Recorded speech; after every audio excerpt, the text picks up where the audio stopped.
Nah, tolong saya mau minta sama Menteri Pak Ate, Kepala BPKP, untuk mengizinkan itu. Jadi kita bukan hanya sekedar mengamankan uang negara, tapi juga membuat efisien uang negara. Caranya gimana? Boleh nggak yang bagus-bagus dari korporasi? Central purchasing. Ada ratusan bahan material properti untuk rumah, Ketua. Ketua pasti tahu dan teman-teman.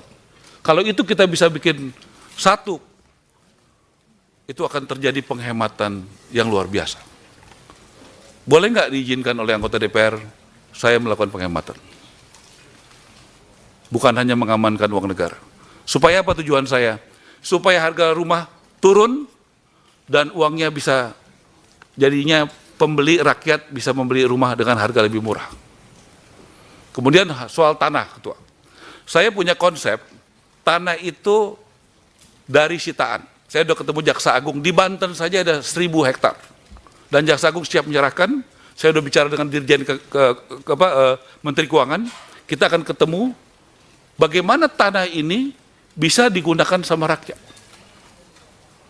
Bagaimana tanah dari koruptor bisa digunakan untuk rakyat kecil. Bagi yang punya gaji, nggak susah, Ketua.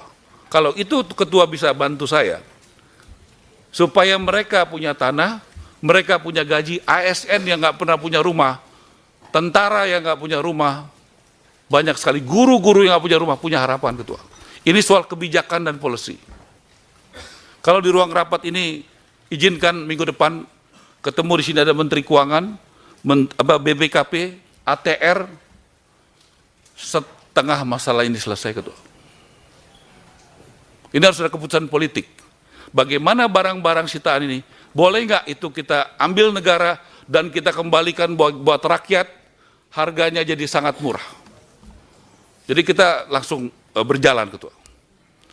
Download Tribun X sekarang, menghadirkan lokal menjadi Indonesia.